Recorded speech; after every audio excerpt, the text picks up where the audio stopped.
The world itself, Chris, the world itself is my ashram.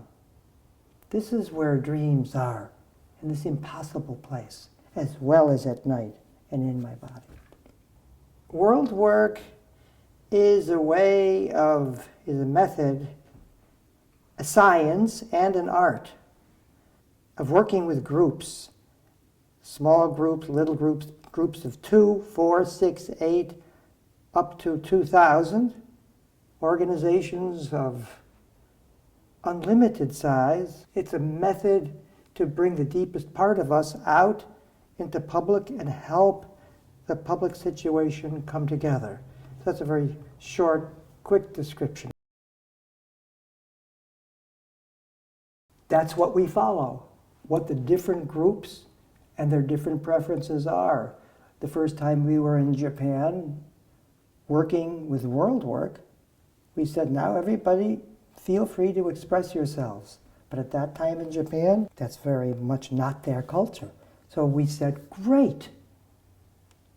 Write down your thoughts and discuss them only with your neighbor. And afterwards we said, we know you're all too shy to say something, but if somebody would read one of their notes, I promise we won't talk about it more. We'll sleep on it. That's going very slowly. Other cultures, when we were in South Africa, working on tribal fighting between one another, one person said to the other, if we don't finish this up now, I could kill you. And the other one said something, whoa! And we went on both sides going back and forth, and it came out really, believe it or not, relatively well considering the situation. Wow. Emotions. We don't have an emotional directive for people. We follow the process that's present. And that's different than other very good conflict resolution procedures. Some say you should be nice with one another. All of those are perfect for certain situations or quiet businesses or what have you. But something to work with the real stuff, not much is around. I noticed that in practice, the best way to get government people to start helping and understanding one another is not to ask them to, but to take their role first. Until they start nodding their head, I say, and we feel this and this and this and this. I watch for the head. Then I say, good. I'm playing that role out. Now I'm going to play this role out. I play the roles out for them ahead of time. It makes it easier. I don't have to give them a long theoretical introduction and go back and forth and what have you. There's more to it than that, but that's the basic direction. Deep democracy.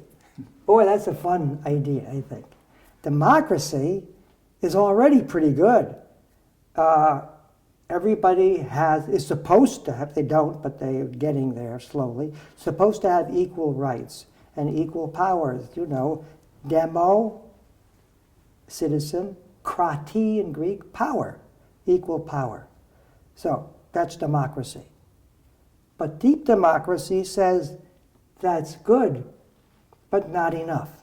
Because besides what I'm saying, there's feelings in me. What you say and others say, there's feelings in us.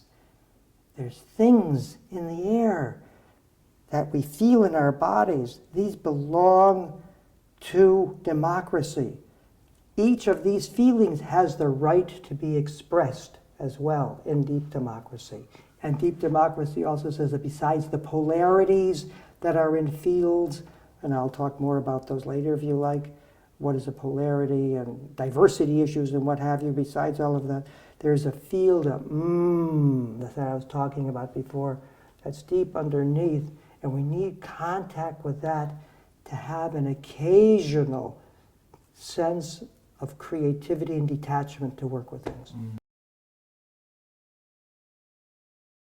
Facilitator comes from the word facile, which means to make things easy. And a facilitator is someone who makes things easier. individual work, can you make the person's process easier so they understand it and can follow it? In couples work and large group work, can you make it easier? Play some of the roles out ahead of time. Make things easier. Follow the emotional nature of the people that you're working with. You, as a facilitator, and everybody on this planet, I hope will one day know more about facilitating. As a facilitator, your heart, you need to work on whatever you see out there inside. Can you go back and forth between the polarities and the painfulness and the difficulties? Can you feel into things? And if you can do it in your own heart, you can breathe better and you'll have more tolerance for what's going on in the world. I follow nature. I love nature. I look at the trees. This is the scientist part of me. Look at this. The ocean here, especially in Oregon, splashes up in the air, and I follow that. It comes down again. So I don't believe in conflict, but I believe not in the splashing waves, but in the way people talk. I watch their body signals. I watch what they think, try to follow that. That I believe in. And the reason I believe it is empirical. Because if you follow somebody's signals and their whole process in a group, they sometimes, I want to say always, but I won't, they usually feel understood. It's empirically important. When I say, let's follow the process, I mean follow the process, not just the solution. In the solution was, how much money can we make? How do we get out of this fix? How do we overcome the bad things in the other people? How do we make peace? Those are solutions, and I love them, and I aim straight for them. But the process is as or more important.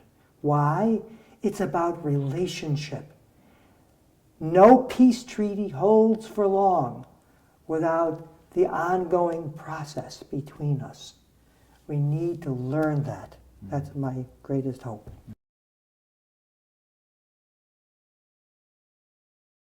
I'll make that really simple.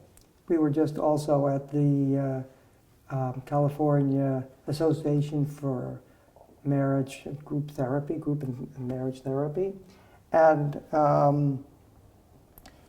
there, what they understood was that psychology, psychotherapy, therapy of all kinds, facilitation work, call it what you want, is a science, and a strict science. Can you follow the details? Can you watch the way somebody moves? Can you look at their eyes? Can you hear the tone of voice? That's empirical, measurable science. But even if you can do the science, there's an art that's possibly missing. So that even in tense circumstances, I know a lot about watching signals and what have you, but under very, very tense circumstances, it's my art that has to come through. Science is important, you need it, but when you're under strain, what have you, also to make things work best, you have to be in touch with your deepest self.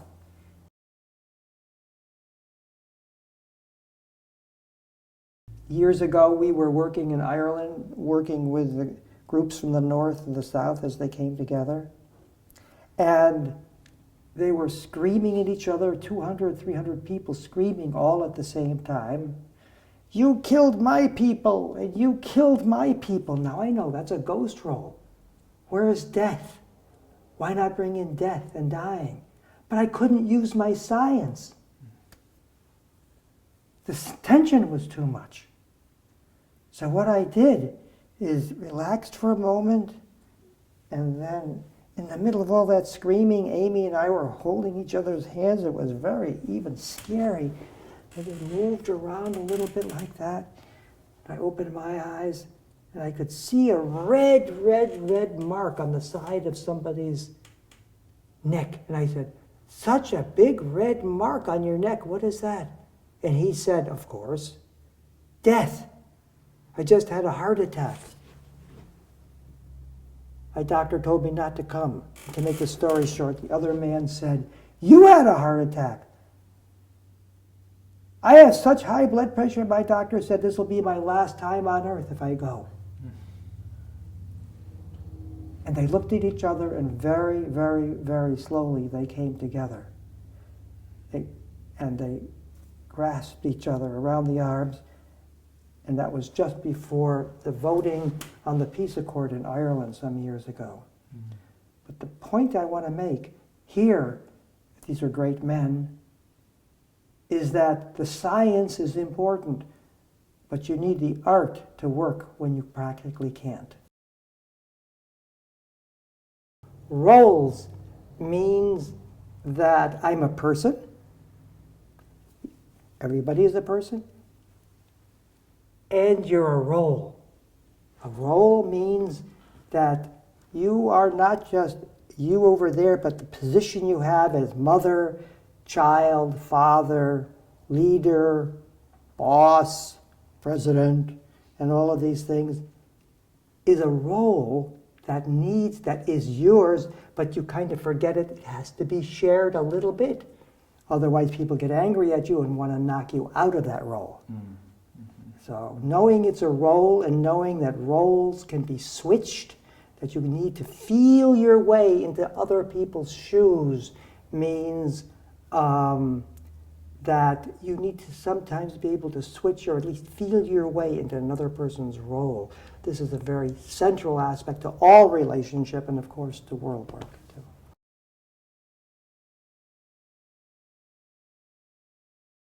The leader is a person. I'm in a leadership position often in the process work community because I started developing things. But it's a role. If I don't know it's a role, I'll stop other people from developing new ideas about process work. I think I'm the leader and get upset if I see new ideas. Instead of encouraging that, it's a role. Like Jung is a role, Jungian psychology. So I dreamed that Jung came inside of me to do things, so I'm picking up that role. That's the meaning of roles. Ghost roles, yes I can. I'm going to give you an example. It's about Hillary Clinton, who is running for president of the United States. She's a good woman. And the leader of Black Lives Matter movement. Mm-hmm. He's a very good man, and she lets this come out on the internet, the conversation between the two of them. She says, "Well, tell me, what is on your mind today?" basically. And he says, "What's on my mind is Black Lives Matter. White people don't get it." He says, "Slavery is still around in the way whites deal with blacks. We've got to make a change of heart, as well as other things."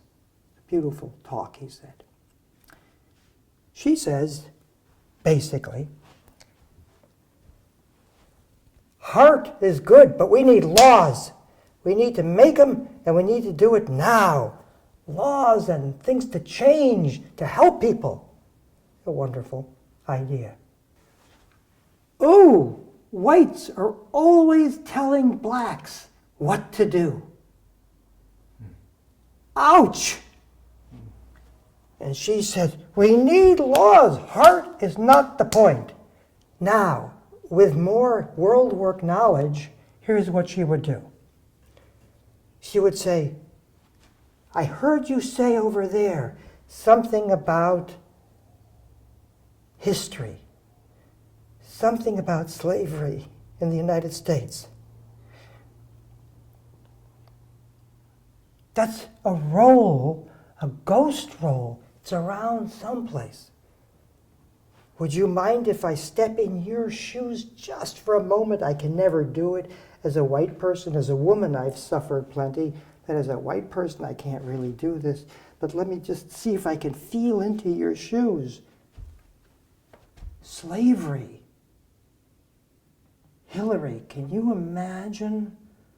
Can anyone who wants to, no one wants to even go into this ghost role of being down and hurt, etc. I won't go into the details of it.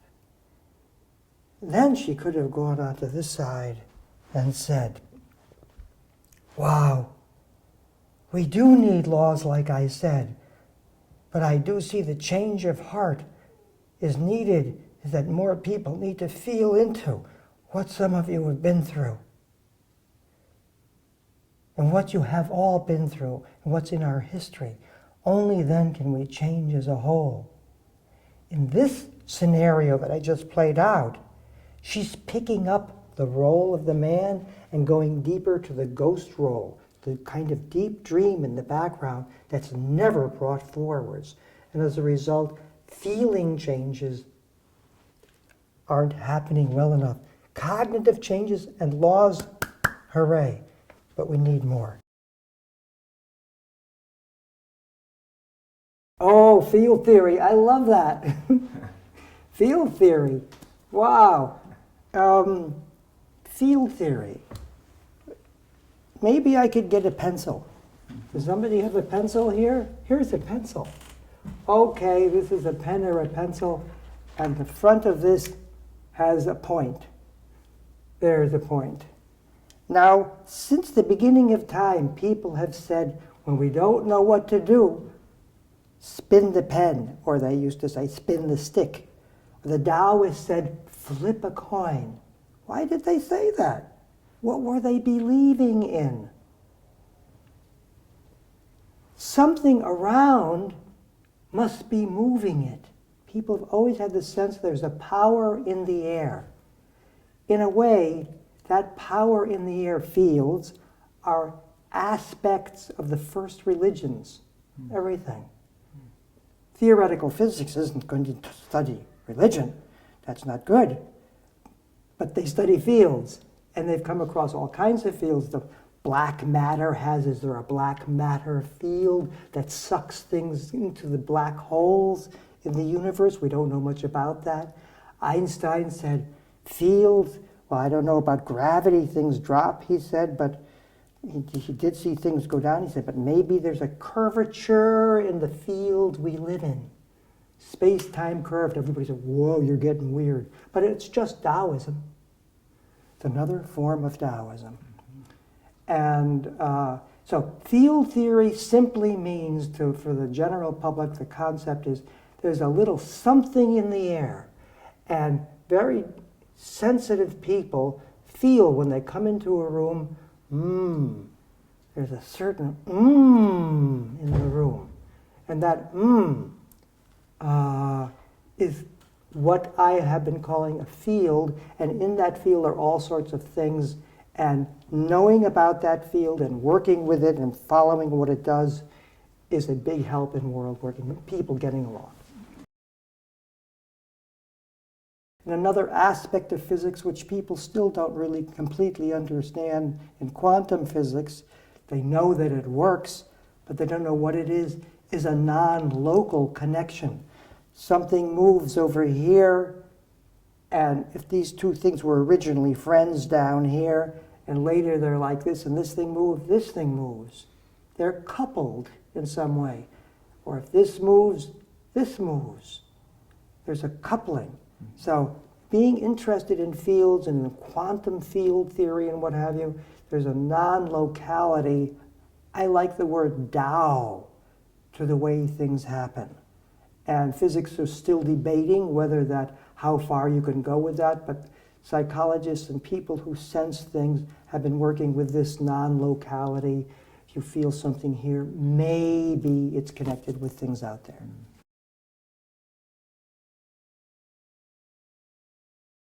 Because it's like I was talking about deep democracy before, there's levels of consciousness here, and consensus reality, not reality, but the reality we have a consensus about is up here at this level. Okay, let's talk about the facts. Let's get them straight. And why is it important to bring the other levels in?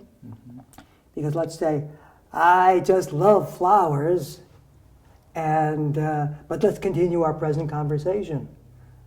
But those flowers are a role at a deeper level in dreamland. They belong to the conversation.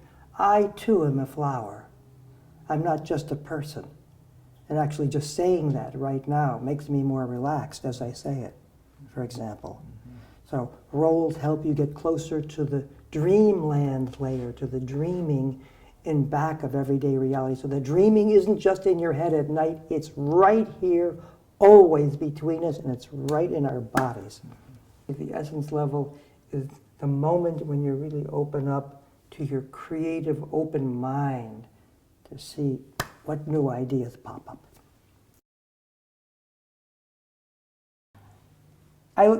That's my science background again. I like what Einstein said late in life. He said, there's something, I want to know the mind of God. The rest are details. What's the thinking? Is there some sort of intelligence in our universe? Maybe. Forget religion. Is there some intelligence behind all the details and all the structures that happen? Now, bring in religion and bring in psychology. Is there some intelligence behind it? It sure looks it. If we follow people's dreams and what have you, we're following some larger mind in them. There's some intelligence in the background. Can we always understand it? With practice, usually. Not always. So that's the mind of God. And how do you get in touch with it? Each has her own way of finding the process mind of the intelligence in the background. In large groups, just work with signals and the people. But in yourself, all you need to do is sit on the edge of your chair or stand up if you can and let yourself be moved a little bit. Just relax, be a little dreamy, and watch your motions, spontaneous motions, whatever they are, and follow the experiences you have. And the chances are you'll come up with a new idea that is just what you needed to go to your next step. Amy developed the idea of Metaskills from watching people work, watching me work, and she realized that what we do, we don't just do. There's a skill, a metaskill, a feeling that goes along with things. So that's what she means with Metaskills, the great idea. Worldwork, the metaskill depends upon the moment. So therefore, a group that's very quiet, the metaskill is to, can you feel into who they are, not who you think they should be? A term for this metaskill is, can you walk in the other person's shoes? That's a Native American concept. Can you walk in the other person's shoes? Because if you can do that, your next step is Worldwork. How did I develop it? I don't know, really.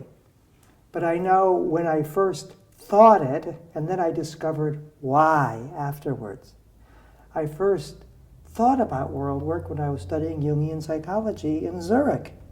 After my science studies, after studying physics at the ETH, at the Zurich Technical University, then I loved Jungian psychology. Work on yourself inside. Look at your dreams. Yummy. And bring that out. That was really good. But then it didn't work yet. Jungians today are a little different. But at that time, no one yet thought about working with people in extreme states of consciousness. Psychotic people? Not yet. They thought they weren't ready for analysis, I was told. Psychotic people or couples talking about dreams together? Why not, but not in public. People could go psychotic, I was told. Or then in groups, bringing deep experiences into group work where groups didn't get along with one another. That hadn't been done yet. I had the need for some reason to do it. So therefore, I began to meet with groups of people And then, as I began to have greater interest and work with diversity situations of all kinds, my personal history came back as to why I had to do this. As I had been very traumatized as a child, and I grew up in a very tough section of the city, and at that time, it was fashionable in certain parts of the world to kill people who belonged to a certain group or a certain religion.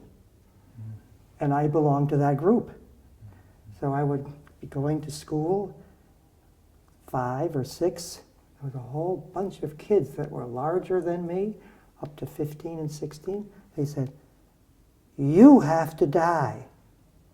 "Why is that?" I asked. They said, "Your people killed our God." "I don't have any people," I said. "I don't know about that." They said, "Ha, ha, ha. You're Jewish." I said, "Jewish?" I didn't know what Jewish was. My parents weren't very interested in religion, and in the more conventional side of religion, at least. And so they proceeded to try to destroy me, and I won't go further than that. And that started to come back. Imagine I had been through 18 years of analysis. It had never even occurred in a dream. So as I began to do this work, I began to realize, wow, this is working that out. This is helping people, helping marginalized people, helping mainstream people. Because as a kid, something in me learned how to fight back and make friends with these people. I actually loved them, the ones who had been so terrible to me. And later in school, I became even they elected me to be class president. They really liked me. So I knew we can do it. Wow. And it was painful to remember, but the hope was there. And then I suddenly realized, my God, I've got a lot of hope, and I have been wanting to go further. And so that's how Worldwork began. It's not just, it is all about individuals, couples, relationships, and all of that, but it's also about, let's get together as a large group and try to work things out.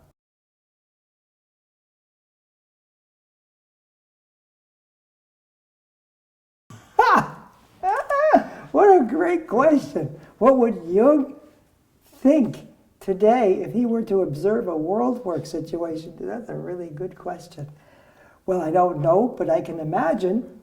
And at first, coming from Switzerland, and he was born in 1875, I think, approximately. Yes, 1875. He would, and being Swiss, everything is more orderly. It was more orderly there at the time. He'd look at Worldwork and say, "Whoa, what's going on here? Mein Gott, was ist jetzt das?" he would say. That means, what is that? And he'd look. And then I'd talk to him, and I'd say, "You remember, I dreamed about you the other night that you came," which I have. And he said, "Yeah, I crawled into you." He said, "Because I knew we need more." So that's what he said in my dream. We do need more. So I think today he'd say, this is the right direction. How can we bring humanity together a little more? How do you learn this? How do you learn this? Well, the best teacher is yourself. Follow your heart. Study people. Do it your way. That's the best teacher. The next best teacher might be a book that can help you. Then find some actual teachers who practice it. Like here at the Process Work Center in Portland, there's a lot of teachers working on this material, or you'll find it in process work centers around the world. Very good ones are the Deep Democracy Institute and many process workplaces, and learn it from your dreams.